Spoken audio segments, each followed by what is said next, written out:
Hey y'all, happy Monday. Today is Monday, April 13th, and I'm coming to you guys with what is going to be, I don't know if it's episode 5 or episode 6, but it's kind of like a spinoff of that Just Let Them Be Friends and then the encounter with my ex.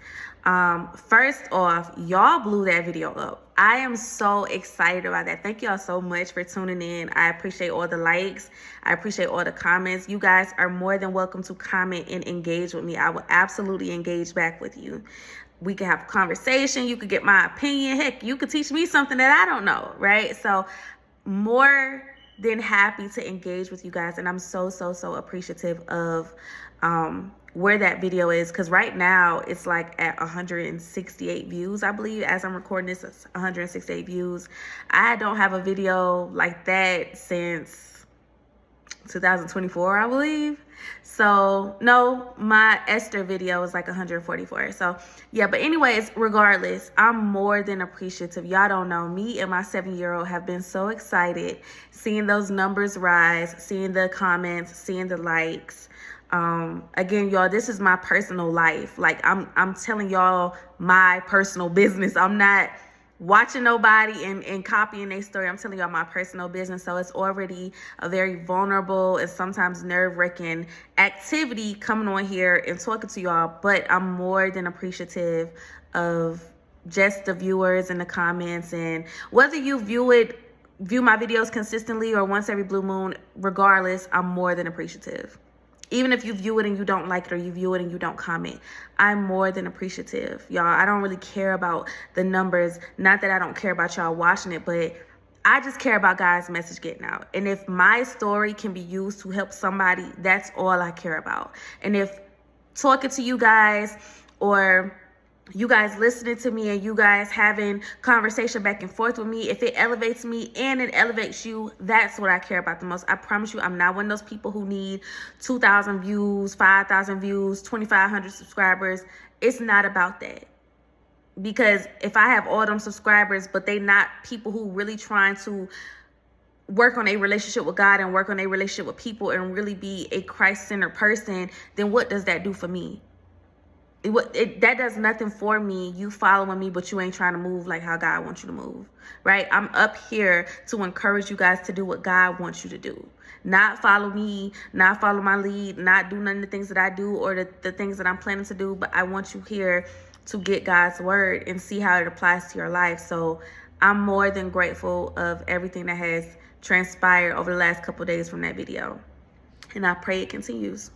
So the last video that I recorded was the encounter with my ex, and how I had to understand, and how we both have understood, not to try to make each other be what we want each other to be.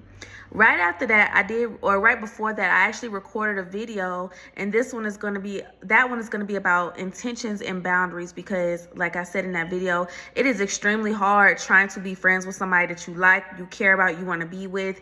And in that, if you really want a healthy relationship with that person, a healthy friendship, you want to establish intentional boundaries there. You can't do certain things if you're trying to wait until you guys are on another level. If you are friends, you should not be doing certain things, because that's when communication gets crossed and one person wants one thing and another person wants one thing. You always want to make sure you're on the same page with that person. So have these communications. But if it's not nothing more than a friendship, and if it's just y'all just friends, then keep it at friends. But I'm not going to go too much into that, because that's going to be on that video. Now with this, I'm trying to decide which one to post first, whether I post that one first or this one. This one is going to be pretty much about why you don't want that person to be who you want them to be. And so the title of this is going to be the puzzle pieces fit together. It's not always what you want, but it's always what you need. And God started spilling this into me on April 3rd. But what I want to say is, you don't want that person to be who you want them to be, because you have no clue what God is doing in your life and how that person can be of assistance. You don't want these people to be exactly how you want them to be, because God may have them serve a higher purpose. Are you a person? I am terrible with money, y'all. I be looking online at these little budget plans, and I be doing all my little budget thing, and I do not follow those budgets at all. I love shopping. I don't follow those budgets. So it will be very important for me probably to have somebody who's frugal and don't want to spend no money. Don't do too much though. Don't, because I still want to shop. I still want to travel. I still want to do things for you. I still want to do things for my family, like our kids and stuff like that. But it'll probably be more essential for me to have somebody who don't spend money the way that I spend money, right? So I don't want to get with somebody who want to do shopping all the time, because we ain't gonna never have any money. We gonna be at foreclosure because we done spent the money traveling and going out of town and going to all these nice spots and just enjoying ourselves and going shopping and stuff. We gonna spend our money doing that. So I need somebody who gonna balance me in that way. It's all about balance. So when you have these people who don't have the exact qualities that you want, you got to look at it like, what do I need? And again, y'all, any video that I post is going to come with a level of self-awareness. You got to be aware of yourself. You have to be aware of yourself, because if you ain't aware of yourself, you're not going to know or understand what you need. It just can't happen. You're going to focus more on your wants, but your wants ain't necessarily the things that you need. I want a man who is more verbally expressive. I want that. That might not be what I need, because I ain't going to hold you for real. Men who verbally express themselves to me on a consistent basis, it overwhelms me. It gets aggravating. It gets annoying. I feel smothered. I feel smothered by it. So saying it sound good. Yeah, I want a man who gonna tell me how he feels, tell me this and that every day, all day. It sound good, but I know how I am because I know what I've done with the last couple of guys who was like that with me. I walked away. It was too much for me. It's about finding balance with somebody and understanding that those things that you don't have, they have, and those things that they don't have, you have, and you guys coming together and forming something completely new and something that works with each other, something that works together. That's what it's about. All right, so I'm gonna start this with the things that God gave me starting on April 3rd. So when I came out of my sleep, I heard a voice say, even if you don't birth in this season, even if you don't get the birthing or prenatal plan in this season, that's okay. Even if you don't birth in this season, even if you don't get the birthing or prenatal plan in this season, that's okay. And to me, it sticks out. Remember, I talked about a couple videos ago, when you birth something, it don't have to be a physical birth. It could be a marriage. It could be a new relationship. It can be a business. It could be anything that God has placed within you and that he wants to come out. That's a birthing process. And so it's saying, even if you don't birth in this season, even if it does not happen, even if it doesn't come into fruition in this season, you have to understand that it's coming, but you have to do the work for it. And that involves relationships. And so when you're cultivating a space for you to have a healthy relationship or healthy friendship with somebody, and you're sitting there trying to learn them, and you're sitting there trying to see if they even work together, see if y'all can be something that meshes, it is better for you to just wait and not rush through the birthing process and not rush through having this plan of what this is going to look like. Because right now in this season, y'all, in this series that we're talking about right now, we are just focused on being friends so we can even see if this person works for us. So you don't want to rush through the birthing process, and you don't want to rush through having the care and making sure certain things are established. Let that stuff build up.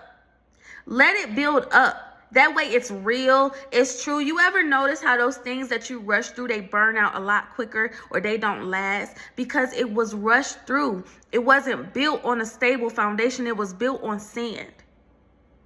And it fell through. But if you allow things the time to build on a stable foundation, build on similar morals and values of another person versus what's just superficial.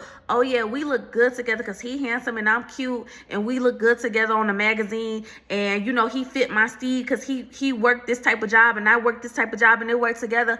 But what are y'all beliefs? Do y'all believe in the same God?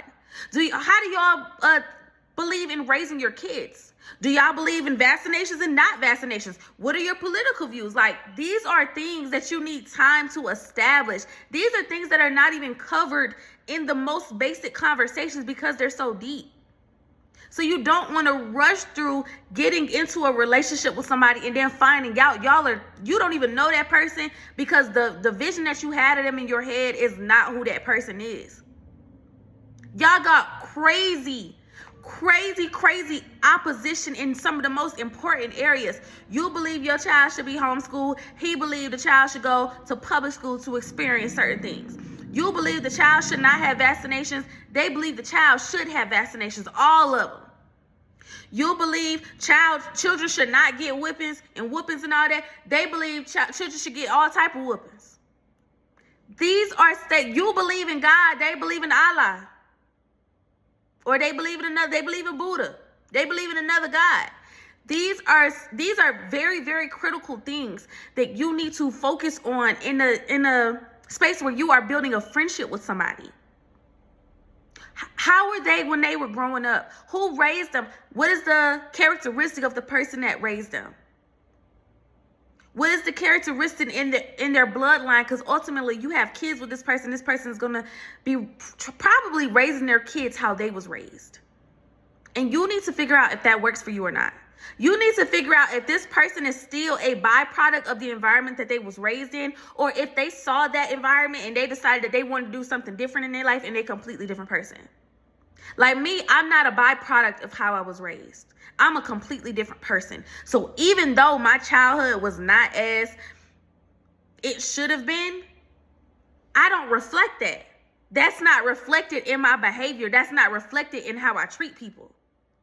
So you got to figure out these type of things. It's people that's out here raising their kids exactly how they was raised. And it's deadly. It's unhealthy. It's toxic. It's dangerous. Figure these things out before you be trying to get in a relationship with these people. Figure these things out before you be rushing into a relationship with them. You just thinking, oh, because the sex is good. Because I ain't going to lie. I'm not going to lie. Part of the reason why I felt like me and my ex could have made it is because we had amazing sex together. Remember, this is somebody that I've been sleeping with off and on since 2013. A part of me was just like, great sex is a good foundation, and we could build everything else off of that. So that's why last year I was just, we could make this work. It could work. Whole time, it's critical differences in us that I just overlooked because he had become a good friend to me. He was somebody that I actually liked, and we had a history of good sex. And like I said, with this health stuff that I have going on and the way that I feel like he wasn't showing up. Like I said, my ex is a very reactive person and I'm a very proactive person. So if you ain't moving how I'm moving, I'm looking at you like you don't care or you're not doing enough. But I do know for a fact when something go on, he immediately jump in. So he's not reactive and like procrastinates with it. He move when he has confirmation, when he has solid concrete evidence. That's how he move. I move off my faith. I move off of intuition because that's how God has made me to be. And so one of the things that I'm having to look at is, again, in 5 years, if he still was the same way and I still was that way, would I be okay with it? Would I be okay? So those are critical things that I was overlooking initially. And I'll be honest, I probably wouldn't have caught it if he wouldn't have aggravated me so bad. Like, it was some situations where I was just so aggravated, and I knew I didn't want to be too aggravated with him because I wanted to respect who he was and how he was. But as soon as I, started respecting who he was, I had to sit down and be like, listen, this is who he is. I don't want him to change for me. If he wants to change, he can. But if he don't change, I have to figure out how this is going to work in my life. And that's when I was like, let me just fall back from certain things. Let me fall back from expecting him to sound a certain type of way when we have a response or when we have a conversation. So I remember one of the situations where, again, you guys know I've been to 9 different doctors. I will be to my 11th doctor today. But I told him that I wanted to lie to the doctors just to see if that would assist me in getting the support that I needed. And I asked him if he thought I should. And he was like, nah, I'm not a person who would, say you should do that. I simply said, okay. Because in my head, I'm saying I don't care. And that's okay for me to not care. Like, it's okay for me to not care about his response. I asked him his honest opinion. He gave me it. I didn't agree with it. What is there to go back and forth for? I'm a grown woman. I can do what I want to do. I asked him what he would do. He told me what he would do. He ain't Aaliyah, and Aaliyah ain't him. So if I choose to do something different, that's fine. But it was times in the past where I would ask him how he would handle something, and he would tell me, and then I would get mad because he didn't handle it the way that I would handle it. Why am I mad about that? That's how he would handle it. That's what I asked him. So I have to constantly, consistently still just take a step back and give him the respect of allowing him to be who he is, and me picking out and figuring out if that works for me or not. So, dang, I'm gonna have to cut this in a minute. Y'all, I'm gonna have to stop because I got that doctor's appointment. So, yeah, so let me just go as far as I can.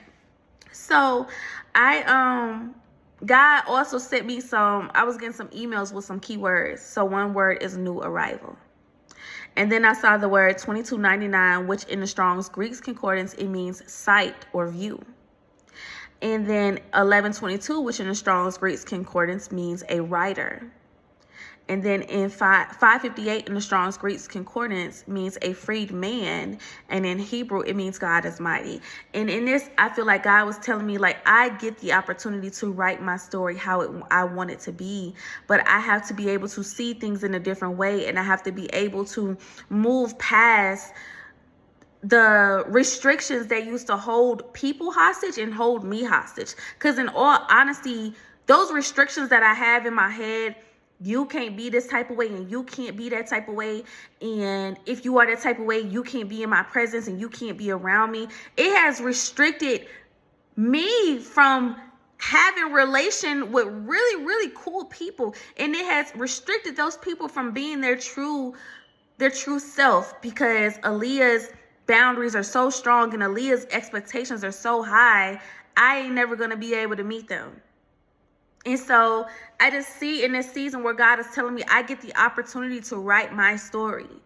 And this ain't taking the pen from him, because God is still ultimately the writer. But I just have to be aware of myself and know and understand that a lot of the reason why some things don't happen is because of who I am. And how I hold people to this high standard. And I have little to no grace on accepting anything else other than that standard. Not even knowing that these people could have made me greater in other ways. Not even knowing that I could have made these people greater in other ways. Because it's about fitting together. It's not about having exactly what you want. It's about fitting together and seeing how you can work together. So, my baby was sitting on the couch and I just happened to look at his phone and he had this ad on there and it said Division Resurgence. And so for me, I got confused a little because division means like being separated from somebody. And I'm like, well, if you're trying to bring me in with somebody, like who you separating me from, who you trying to bring me in with, like how is this working? And so I ended up looking up the definition of division and I forgot this definition. So the one definition is the act of separating something into parts or groups, or the way that it is separated. But so again, that makes me think about separation. Like I'm not coming together with somebody, I'm separating from somebody. But then another definition is a separate part of an army or large organization. It's one part of a bigger thing. So I want you to think in your job, in your company, at your company, there's the finance part, there's the HR part, there's the operations part. This is all one company, but there are 3 different divisions within it. Still all a part of one company. Y'all still on one team, just 3 different teams of the same company. And so what that made me think about is there are multiple scriptures in the Bible where it says there are many parts of one body. So I'm gonna go ahead and read that real quick. I got 1 Corinthians chapter 12, and we're gonna start at verse 12 in the New Living Translation. So it says, the human body has many parts, but the many parts make up one whole body. So it is with the body of Christ. Some of us are Jews, some are Gentiles, some are slaves, and some are free. But we have all been baptized into one body by one Spirit, and we all share the same Spirit. Yes, the body has many different parts, not just one part. If the foot says, I am not a part of the body because I am not a hand, that does not make it any less a part of the body.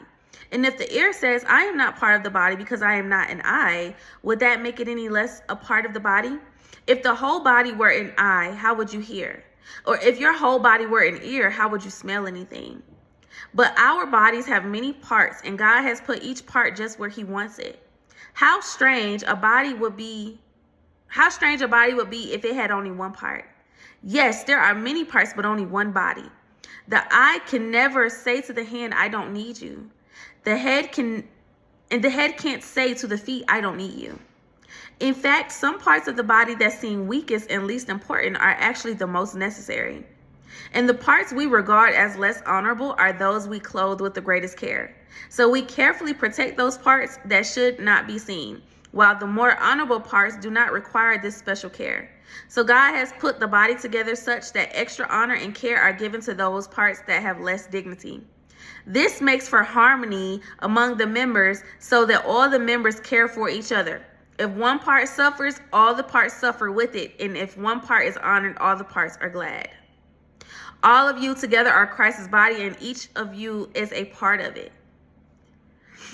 And so with that, again, you have to, and I didn't even realize it said harmony there, because when I wrote this down, I didn't write all the way down to where it said harmony. Let me finish reading this part real quick. Here are some of the parts God has appointed for the church. First are apostles. Second are prophets. Third are teachers. Then those who do miracles, those who have the gift of healing, those who can help others, those who have the gift of leadership, those who speak in unknown languages. Are we all apostles? Are we all prophets? Are we all teachers? Do we all have the power to do miracles? Do we all have the gift of healing? Do we all have the ability to speak in unknown languages? Do we all have the ability to interpret unknown languages? Of course not. So you should earnestly desire the most helpful gifts. But now let me show you a way of life that is best of all. And so you guys, you have to understand, like, the very things that you are trying to change about these people so that you feel like it fits you better, those are actually probably the qualities that you need the most. And maybe your qualities that oppose theirs will help them. Like, for instance, I told y'all last year I fussed with my ex because he is a procrastinator. So he will wait till last minute to make any type of move. He will wait till the last minute he can move it. And they used to get annoyed to me because why you not planning stuff? This is coming from somebody who plans things 5 months in advance. So why you don't do that? So I came to understand, like, at first it used to annoy me really, really bad. But again, it's kind of like, how do that annoy you? It's not even your business to annoy you. Like, you just annoyed by stuff that you shouldn't be annoyed by. But also, it made me think about sometimes when I'm running around like a chicken with my head cut off because I'm stressing myself out and I'm trying to get this together and I'm trying to get that together and I'm trying to get that together. And one of the things that he loves to tell me, y'all, relax. Relax. And I'm like, I can't relax. I wish I could relax like you. I can't relax. But I wonder, that quality that procrastinates or waits, because let's not say procrastinates, that waits until the last minute, if that would help calm my anxiety. To hear somebody say, just relax, like, you're good. It's okay. We don't have to pack 5 months in advance. We don't have to pay this 2 years in advance. Like, just relax. It's okay. Because I'm always thinking that it's something that I have to do. I'm never sitting down. What I have going on in my body right now, over the weekend, I couldn't do nothing but sleep, y'all.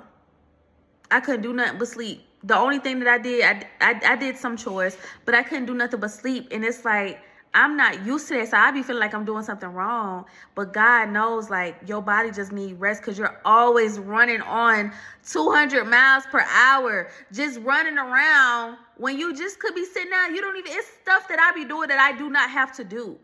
But out of preparation, I'm trying to make sure me and my child are good.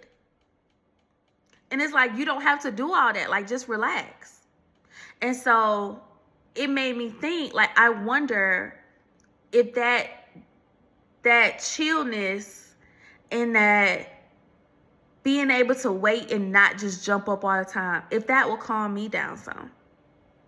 If that will take the stress off of me to feel like I always have to do something and I always have to prepare for something.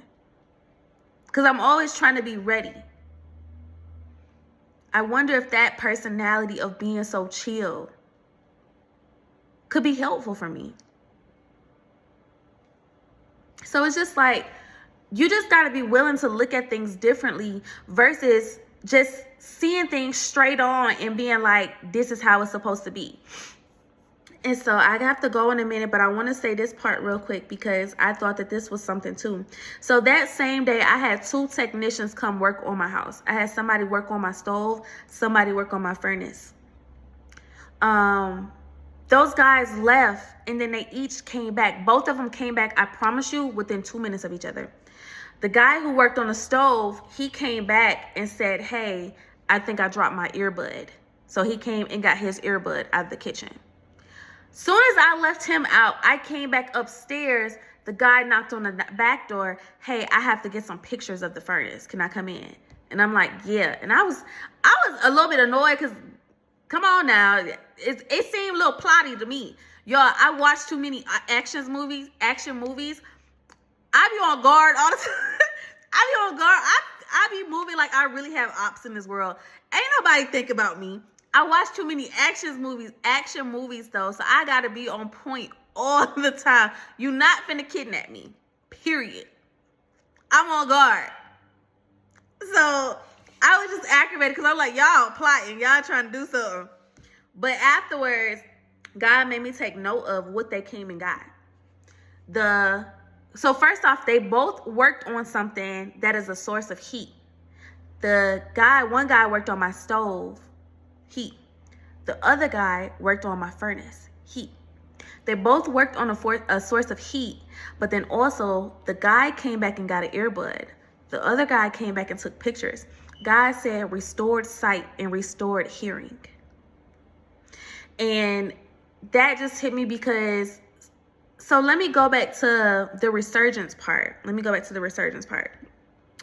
The game was called Division Resurgence, the ad. And resurgence is a rising again, a revival or a return of activity, interest, or popularity after a period of decline, neglect, or inactivity. It signifies a resurgence of life or energy. Some synonyms are revival, return, renaissance, resurrection, renewal, reappearance. And think about how both of those people came back, they both returned. And so I feel like, first off, I feel like that's a word for somebody. God is going to pair you back with somebody that you already know. It's not a very, very new person. It might be the old mold, but there's a new spirit within them. There's an old soul within them. So I feel like God is going to bring back some exes or some ex-friends or some ex-family members into your life. And you need to receive them in a new way because they are not the same person. They are a new person in the same body, but you are not to treat them based off your experience with them in the past. You are to treat them based off who God is telling you that they are. Because God is going to tell you when these people come back into your life, God is going to tell you if that's a person that you should accept into your life or if that's a person that you should just forgive and walk away. So God is going to tell you. Whatever God tell you, that's how you are to treat that person. But if this is a person that God is sending back into your life, God is saying there is restored sight and there is restored hearing, meaning this person sees what God is doing, meaning this God is hearing, is listening to what God is doing. And God is expecting you to do the same thing. God is not expecting you to use your old eyes to see this new person. You got to see it in a new way. You got to hear them in a new way. But in that cause for, again, you to be self-aware enough to be willing to look at this person, be willing to look at yourself, and not just be so quick to point out flaws in them or point out differences in them, but really sit back and see how this person meshes into your life now. What could they be showing you about yourself? Maybe there's some healing that is still within you that you need to do, and this person is going to come back and show you that. But you ain't going to accept it, or you're not even going to know you got to do some healing because you won't accept them. God is saying division, resurgence. Separate parts of one company coming back together again. Restored sight, restored vision. Restored hearing. Things are not going to be the way that they have been. That is a word for some of you. That might not be the case for everybody. But for some of you, God is bringing back people from your past into your life in a new way. One of the things earlier said new arrival. A new way. But you have to be a new way as well. I have to be a new way. And my new way is not seeing people and looking at their flaws and saying, oh yeah, that don't work for me. I have no clue how God is going to use this very thing to help me moving forward. How God is going to use this very thing to propel me into my purpose. How God may use me in their purpose. I don't know what God is doing. And when I come back, I'm going to make a note, but I'm going to come back. Let me go ahead and do it. What time that appointment is? No, I got to go now. I'm going to come back and I'm going to tell y'all about it later. All right, y'all. So I'm back. I'm not going to try to speed through this, but in about 30 minutes, I do got to go get my son from school. Well, 40, 50. All right, never mind. Let's just go, right? Because I'm distracted. All right. So before we stopped, I forgot what we was talking about, but I knew that there was this example that I wanted to talk to you guys about. And so in the sense of like God using you, or God using people in your life, or using you for other people, I've talked about this before, but I never name drop, so I'm gonna name drop so we don't get nobody confused. So in 2022 or 3, might have been 3 or 4 actually, I met this guy in Kroger. His name was Elijah, and he was a very sweet. I loved how he approached me. He approached me, hi, want to let you know you're beautiful and see if I could get your number and stuff like that. So we talked for a minute.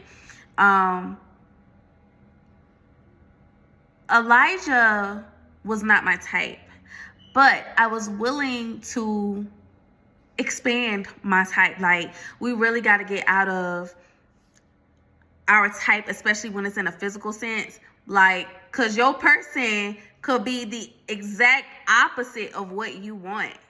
Your person could be the exact opposite of what you want. So, you know, it's nothing wrong with having your preferences and having what you prefer, but I'm just saying, like, throughout the years, like, something should shift. Like, I'll be honest, when I was younger, I dated nobody but light-skinned guys. Or guys who were a little bit darker than me. My ex is the first dark-skinned guy I've ever liked.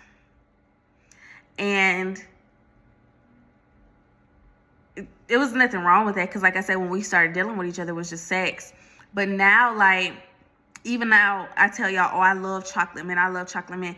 Listen, if a man came to me, sent by God, doing everything that I needed, doing some of the things that I wanted, doing exactly who God called him to be, and he was not a dark-skinned guy, I would not turn him away.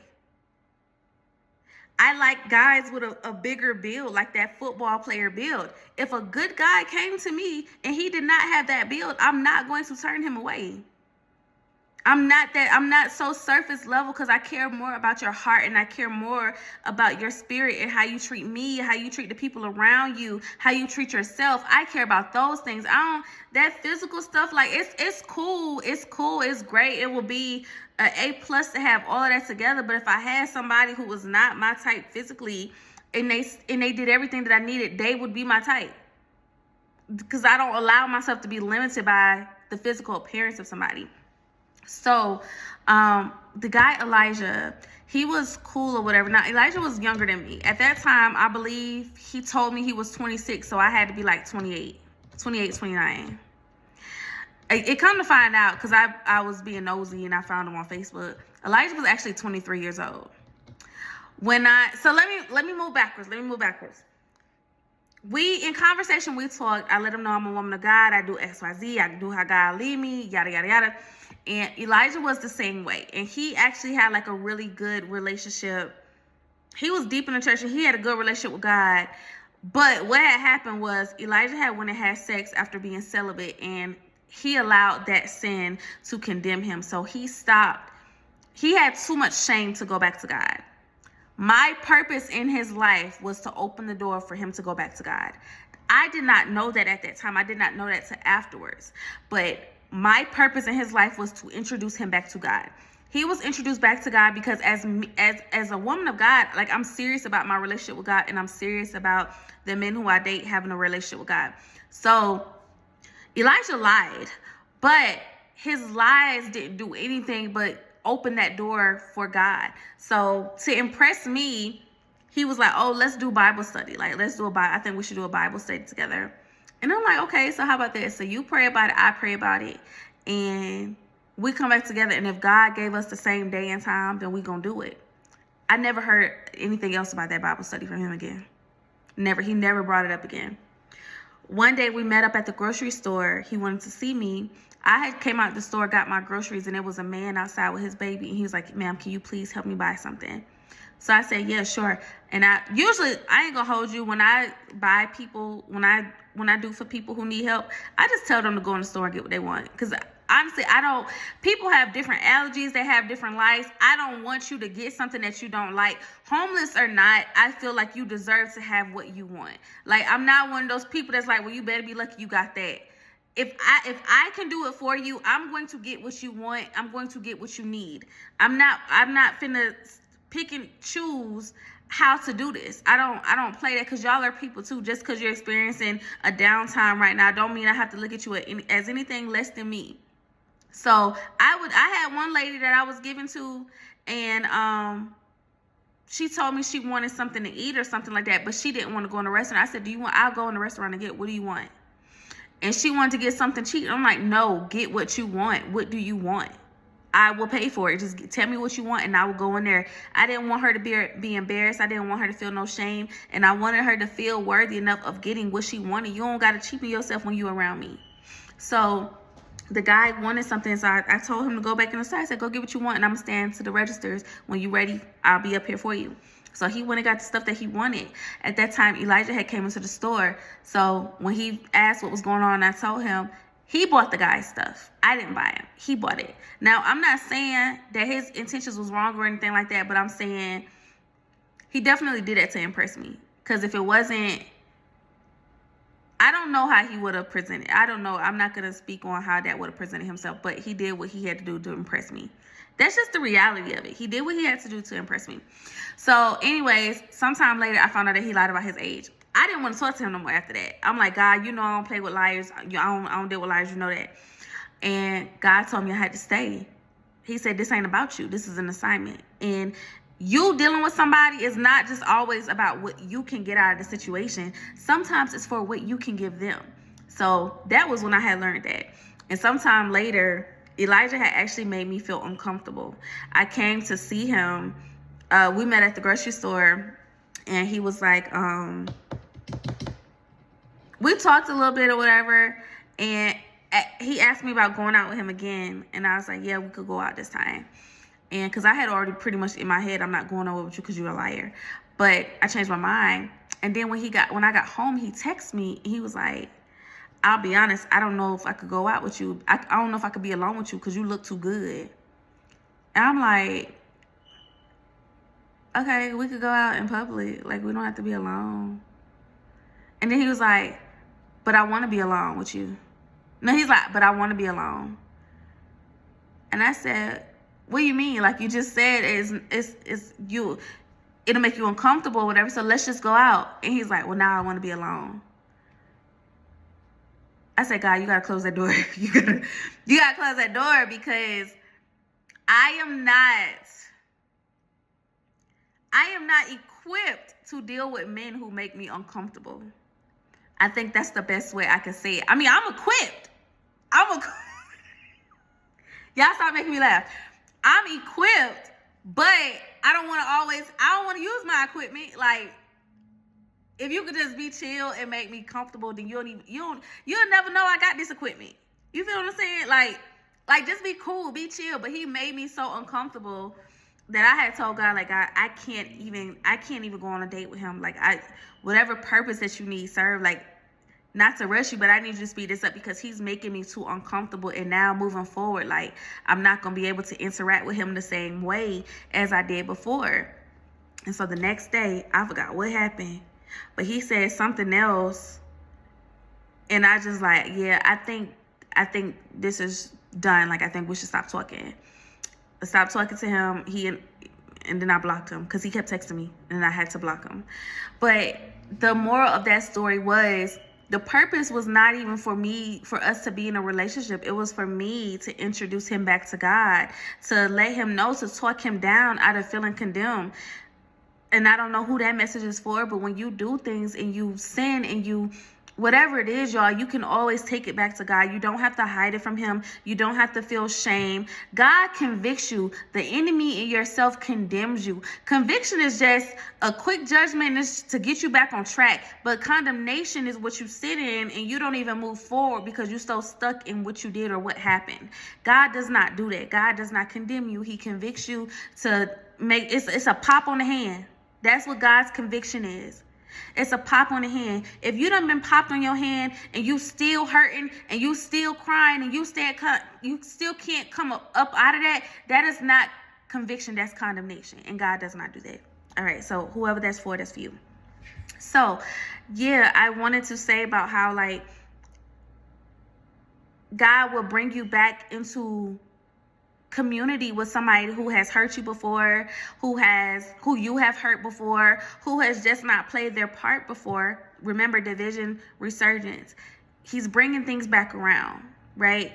And it is on you. It is your responsibility to perceive these things in a new way. You cannot stay stuck on the old ways or the old things thinking that you're going to get a new result. You have to change. You have to shift. And I can even bring up me and my ex, because I recorded a video in 2025, I believe, or 2024, you guys. It's called God is Sending You Back to Egypt, Heal and Go Be Healed. And I mentioned, this is the same ex, but I mentioned how the same person who hurt me a really, really long time ago is so friendly and so nice to me. At that time, he was just so nice and he was just so respectful. But now it's like he's so helpful and he's so caring and he's so present in my life. And it's like when we first got back in touch, I didn't trust him.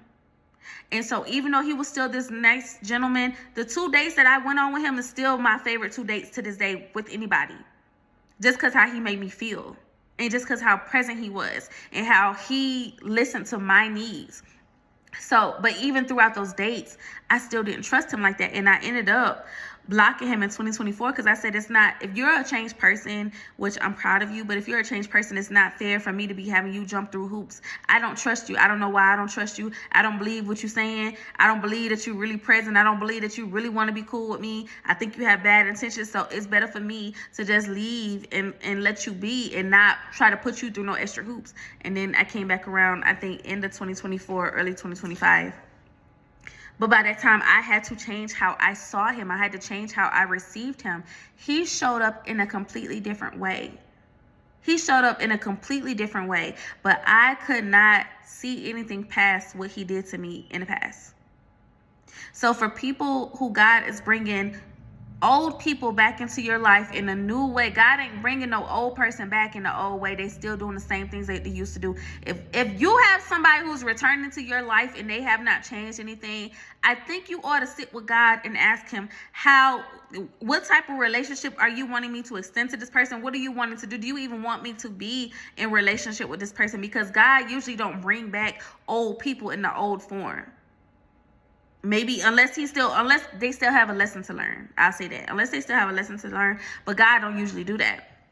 So, yeah, in our partnerships, I know some of us just be really wanting that love so bad. And there's nothing wrong with that. And that's another thing that I want to say, because a lot of people, I've heard prophetic voices and I've heard preachers and stuff come on here and they say, like, don't focus on love. Don't focus on this. Don't focus on that. Focus on God. Let me tell you, and this go right back to when I was just talking about condemnation and conviction. God knows your heart. So sometimes these voices and these people be telling y'all to make it seem like y'all don't want love. So pretty much just be like, I don't want love. Y'all done listen to these people so much that you out here saying, I don't want love. Like, I'm good by myself. I'm good by myself. Stop lying. Because all you're going to do is you're going to push it further away. You telling God you don't want what he got for you. You keep saying to yourself, I don't even want love. I don't even want a relationship. I don't even want this. I don't even want that. Guess what? All God hears is you saying you don't want it. So why would he bring it if you don't want it? Why would he gift it to you if you don't want it? Stop saying it. Stop having these people make y'all feel like your desire for love is wrong. If you are idolizing it, it is absolutely wrong. If love is the first thing that you think about when you wake up, and then the last thing you think about when you go to sleep, that is idolization. That is not right.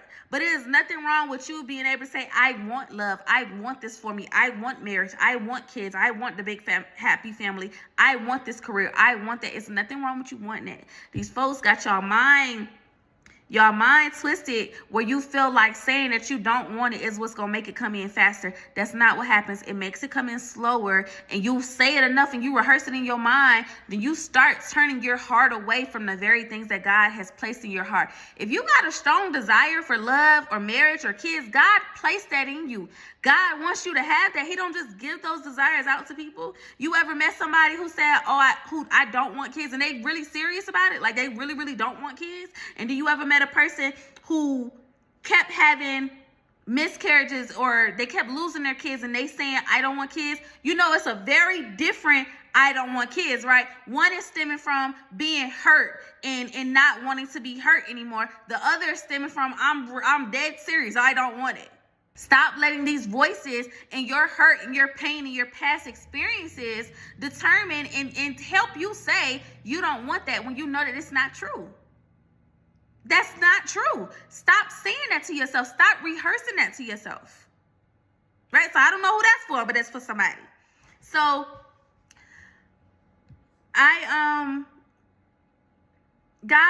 so let me go back to the thing. God was saying restored hearing and restored sight. That can be for you, restored hearing, restored sight. That can be for the person that God is bringing into your life, that God wants you to view them differently. God could also be saying restored sight and restored hearing for you, where you view the same situations in a different way. New arrivals, you guys. It's not just new arrivals of people. It's new arrivals of new mind, new mindset, new ways of feeling. This used to hurt your feelings a real easily. Now it don't even bother you no more, because God has healed you and God has revealed whatever it was that was causing you to be hurt, and he has taken it away. So now you don't have to respond the same way anymore. So, I got some more numbers that I'm going to read out. So I don't have my glasses and I can't see. I saw an ad on TV that says, say hello to your new phone. And again, it's just more or less about you. A phone is used for communication, right? Say hello to your new phone is more or less about you being able to communicate things differently with somebody. You being able to receive somebody differently. You being able to be open to the flaws in somebody else instead of you just Xing them out because it just don't work in your life. Remember, this whole episode right here is talking about the reasons why you don't want to be so quick to brush somebody off, because that could be your match.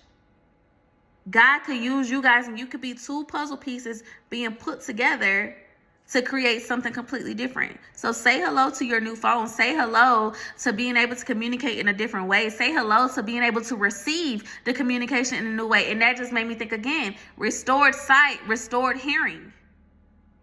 Restored sight, restored hearing. And it's so funny because two of the numbers that I got 191 in the Strong's Greek Concordance, which means to hear, to understand. I also got 884, which in the Hebrews Concordance means a well of an oath, which is a promise.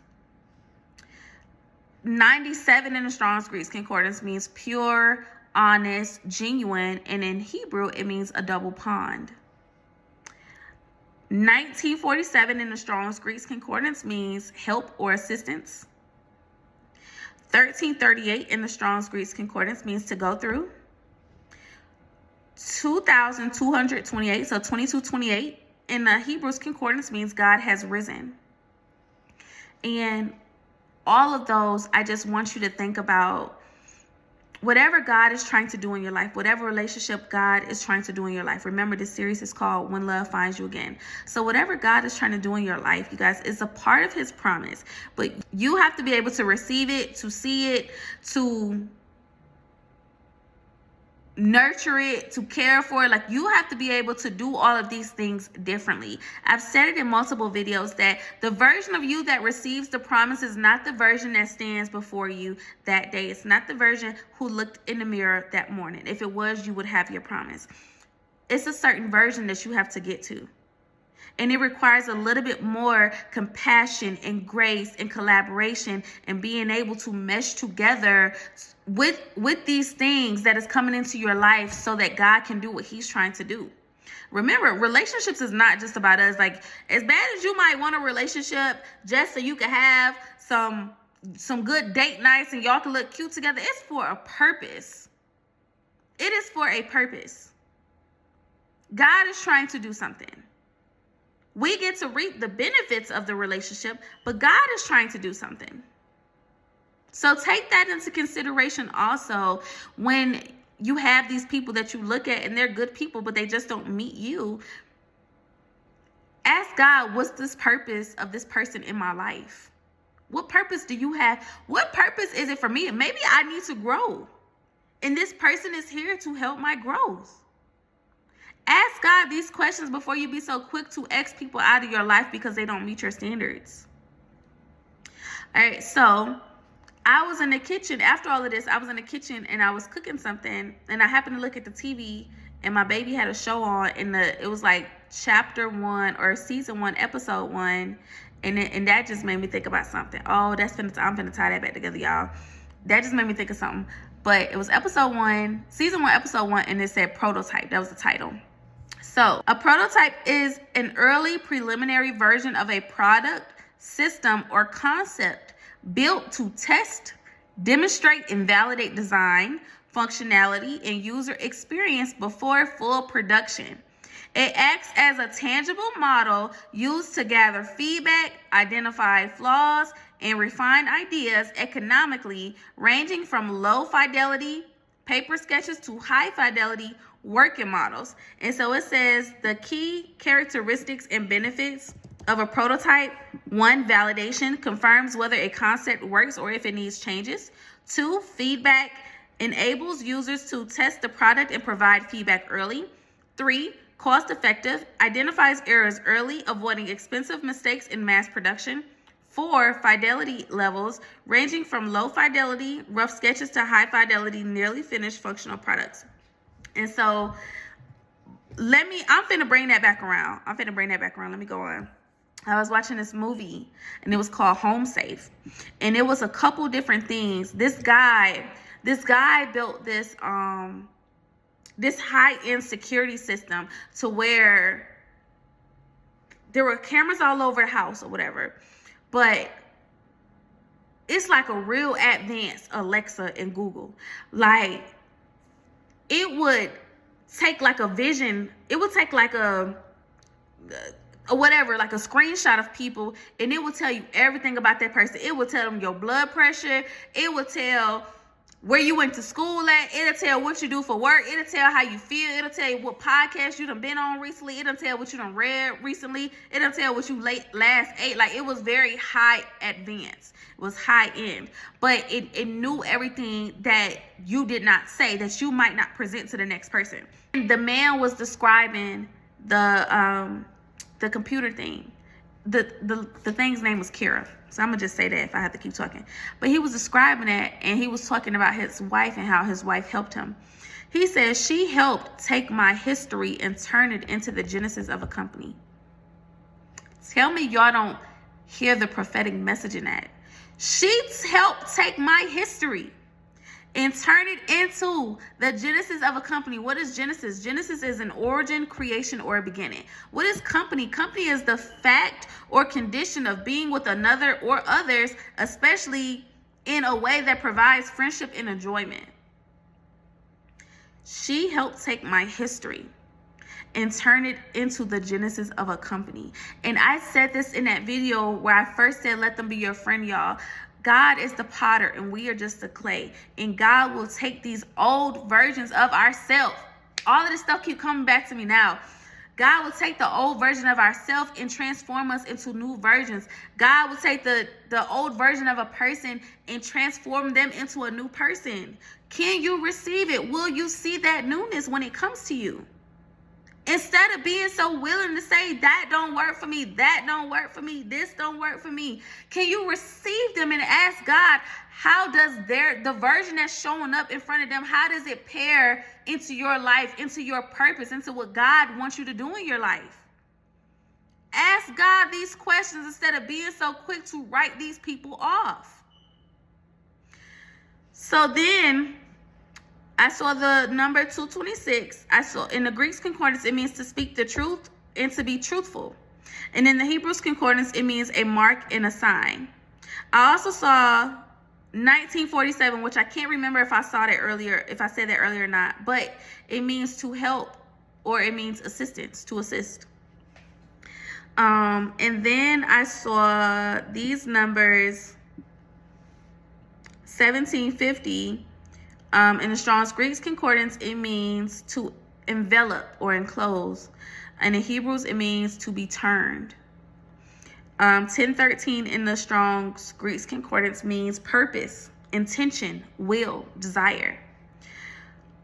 917 in the Hebrews concordance means servile, which means a willingness to submit to others. And to submit just means to be open to another person's way of doing things or another person's way of thinking. We talking about matching, y'all. Excuse my nails, y'all. My baby painted my nails because they go to the zoo on Friday and he wanted my nails done because he wanted me to impress his classmates. So I'm not gonna paint them over. I'm gonna let him paint them over. But a submission is not, I know people talk bad about submission and I don't want to go into that right now, but submission is just being willing to go with what somebody else says, or not even go with what somebody else says, accept what somebody else says. Sometimes we don't even want to submit to somebody else vocalizing their ideas. No, it just means a willingness to understand, accept, and possibly go with another person's way of doing things. It's not just about you. And think about the example that I gave earlier. I'm terrible with budgeting. So guess what? My partner, I would love to meet somebody who's probably a little bit more frugal or doesn't spend money so that they could say, well, Leah, you just went shopping 3 other times this month. I don't think you need to shop right now. I think we should wait and, figure out if this is something that you really need. And if in 2 weeks, if you still need it, then we can do it. But 2 weeks, if you could go without it, then let's go without it. Like, I'm probably going to need somebody to put their foot down and say, Leah, you done went shopping. You done ate out. Let's cook. Let's do this. Let's do that. Willingness to submit to others. That's not a bad thing. 935 in the Strong's Greek concordance means king. In the Hebrews concordance, it means to come, to go, or to enter. 535 in the Greek concordance means completion or perfection. 449 in the Greek concordance means unwashed. In the Hebrews concordance, it means God has loved. 5978 in the Hebrews concordance means along with. So think about partnership, along with. 927, y'all. Eyes is terrible. 927 in the Greek concordance means of great value. 6254 in the Hebrews concordance means to pray or entreat. 279 in the Greek Concordance, 279 designates the settled condition of a heart that refuses to change its mind and turn to God. It does not describe a momentary lapse, but an ongoing spiritual posture that resists conviction and rejects the gracious summons to repent. Did that hit y'all like it just hit me just then? The condition of a heart that refuses to change its mind. Even if we just stop right there, y'all. Again, we walking into these situations, Xing people out, not knowing and not understanding their purpose, not understanding the oil that they carry on them, not understanding nothing because we just want things to be our way. And that's why I want for us to not be so quick to be trying to change these people that God bring into our life, because we don't know who they can be to us. We don't know their strengths. Their strengths can be the areas that we're weak in. And our strengths can be the things that they're weak in. And imagine y'all coming together and forming a strong partnership. And now the things that they used to be weak with, they are strong in now because of you. And the things you used to be weak in, you are strong in because of them. Puzzle pieces. And I know that verse mentioned harmony. A harmony refers to a pleasing, orderly arrangement of parts, agreement in feelings or actions, or the combination of musical notes to create chords. It signifies unity, balance, and peaceful coexistence, such as in living in harmony or a harmony of colors. Y'all, God is trying to build a choir of us. I'm just saying, y'all. God is trying to build something with his body, with the body of Christ. God is trying to build something with the body of Christ, and it involves us coming outside of ourselves. There's this verse, and it's just coming to me right now. There's no greater love than the love of a friend who will... What's that verse? I think it's in John 15. John 15 and 13, it says, there's no greater love than one who will lay down their life for their friends. There's no greater love than one who will lay down their life for their friends. And it doesn't always mean a physical death, but it just means being willing to submit, putting down your way of thinking just to allow room for another person. Again, it doesn't mean that you have to take on what they do, but to allow room. Matter of fact, you shouldn't take on what they do because you want to be in partnership. You want to be a partnership. You want to form an alliance. So you don't have to move exactly how they move, and they don't have to move exactly how you move. Let's move in a way where we fit together. Where you're weak, I'm strong. Where you're strong, I'm weak. Let's move like that. I have a couple more points that I want to touch on real quick.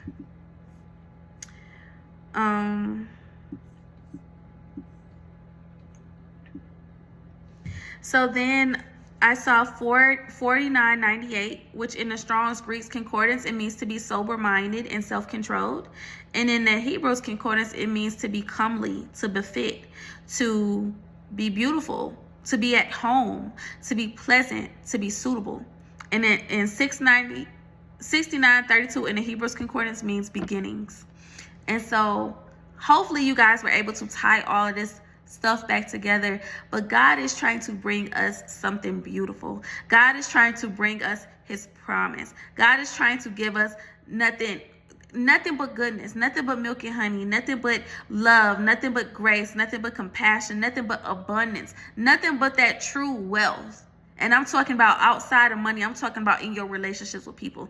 God is trying to bring new arrivals into our life, but we have to be able to see things differently, and we have to be able to receive these people differently. And so when I say don't be so quick to try to change these people to meet your standards, I say that because the very things that you're trying to change may be the very things that you need moving forward, and you just don't know it yet.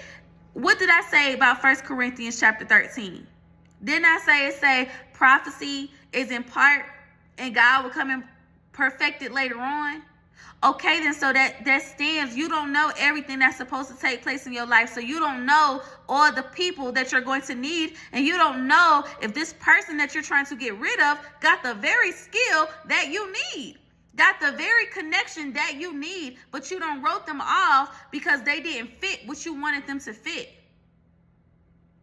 Again, this doesn't work for every situation. I had a comment on the last video and she asked, does this work? She was like, is this okay with y'all for friends or a relationship? And I told her, like, yeah, like right now we're friends. It works. And I'll be honest, in a relationship, I would feel the same way because you're going to drain yourself trying to change another person. But I told her, I said, this does not work for everybody because there are some people who have bad habits, bad mannerisms, bad things that you just should not be trying to accept into your life. You can accept them enough to understand that they don't belong in your life at that current time. It doesn't mean that you have to accept everybody who's around you. If somebody is smoking a crack rock and you know that you are in rehab, that is probably not a person who needs to be around you, right? If this person is going to a bar and partying and you know that you have an alcohol problem, you're trying to seek help, that's probably not a person that you need to accept into your life, right? Doesn't mean you need to down them. Doesn't mean you need to look down on them. But it does mean you can accept them and say, I can't be around you anymore because you're not good for my growth. And you're not good for where I'm going. So you guys, but again, you guys have to be willing to take these relationships and these situations back to God, because He gonna tell you if a person that's in your life is somebody that's supposed to be in your life or if they're not supposed to be in your life. Let God make the decisions about who's in your life and who's not. We are not good judge of characters, y'all. Maybe it's just me. Maybe I'm just a terrible judge of character. But we're not really that good. When you think about some of the things that you have dealt with and some of the people that you have dealt with, can you be honest and say, you know what? If I had asked God about you, you would not have lasted in my life as long as you did.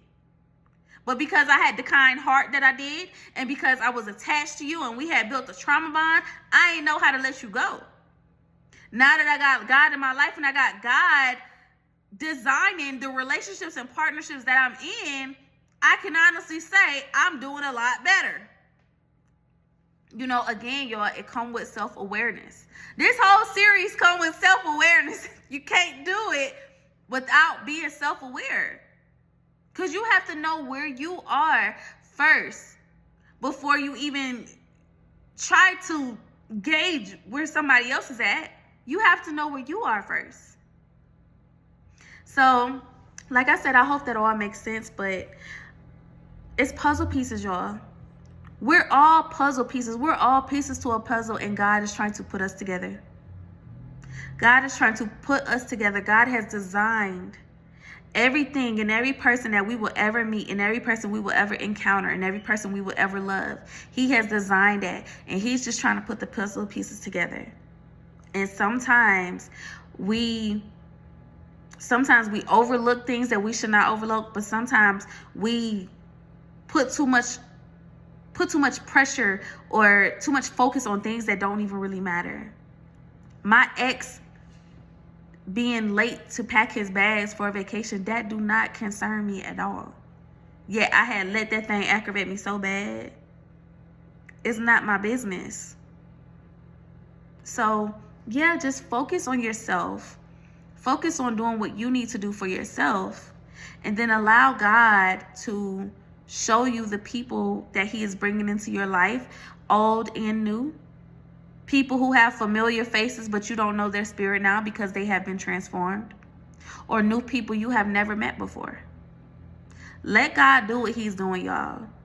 He's trying to put the puzzle pieces together.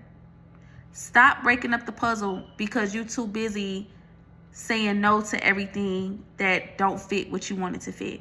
And throw the list away. Like, I'm being dead serious about that. Throw that list away. Because a lot of times we list the things that we want. We ain't hardly listing the things that we need. I can't tell you how many times on my list I asked for possibly a man that was emotional. I don't think I have asked for that. Let me not say that, because I don't think I have asked for that.